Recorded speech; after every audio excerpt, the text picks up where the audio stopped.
Welcome to part 3 of Jim Gray's Talking to Goats book review, as well as book recommendation.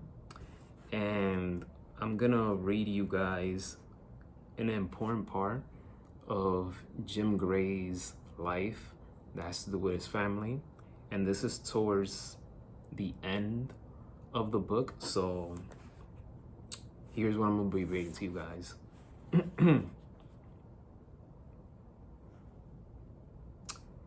My dad's parents came to the United States from Russia. My grandfather Philip ran from the Russian army during World War I. According to family lore, he escaped by foot through Poland, traversing to Finland before boarding a boat to sail to the United States.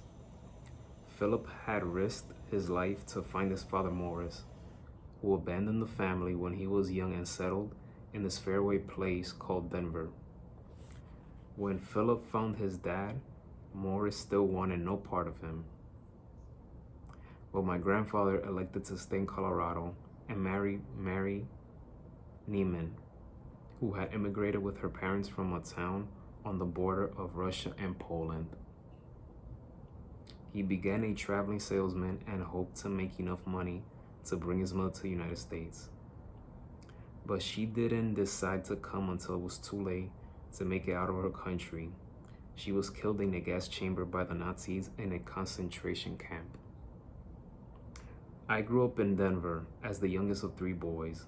My dad had served in the Naval Reserve and worked at the dog track known as the Mile High Kennel Club, selling and cashing pari-mutuel bets. He later became a certified public accountant and a partner in his own firm, Stone, Gray and Company. He worked there for 28 years as the firm grew to become the largest local accounting entity in the state of Colorado. He only left that job to partner with Marvin Davis, the oil baron and American industrialist, in a wide-ranging real estate venture. My dad served as his chief financial officer. Pretty interesting stuff, huh?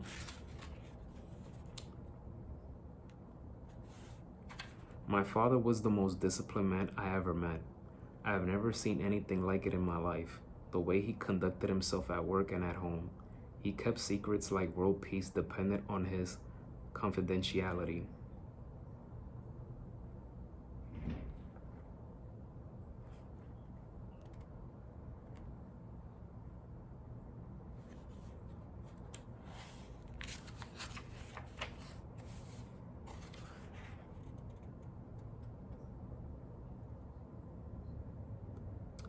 I didn't know much about the Masters growing up. Sure, I would always watch golf on television with my father every weekend. Some years he'd take me to tournaments nearby so we could watch the brilliance of Palmer, Nicklaus up close. Like at the PGA Championship in 1967 or the US Open in 1978, because both were played in Colorado. Golf interested me, even though I hadn't taken up the game. I knew little of all the famous traditions at the Masters, or that one day I would have a tradition there of my own. I just knew that my dad loved golf and watched golf, and that was good enough for me because it allowed me to spend time with him.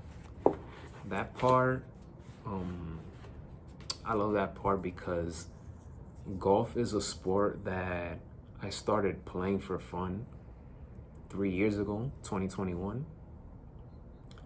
But I didn't start falling in love with the sport and started to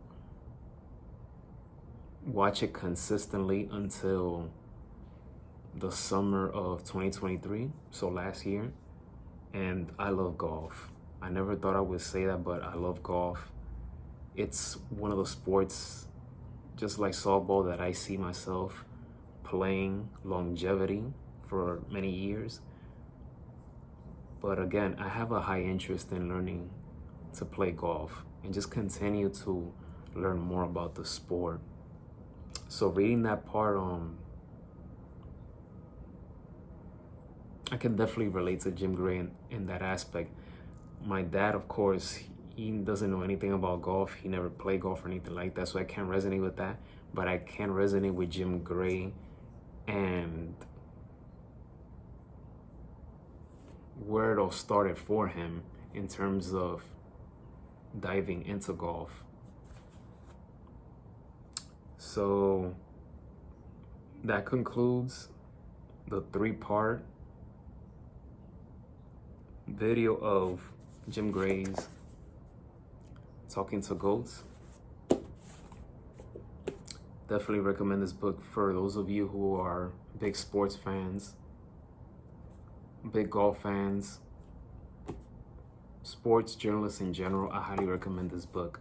This is a man who has so many years in the industry, getting to know and talk to many great athletes like Muhammad Ali, Michael Jordan, Tiger Woods, Michael Phelps, Tom Brady, LeBron James, even Pete Rose, no matter how tough that situation was in the 1999 World Series, but he got to talk to Pete Rose.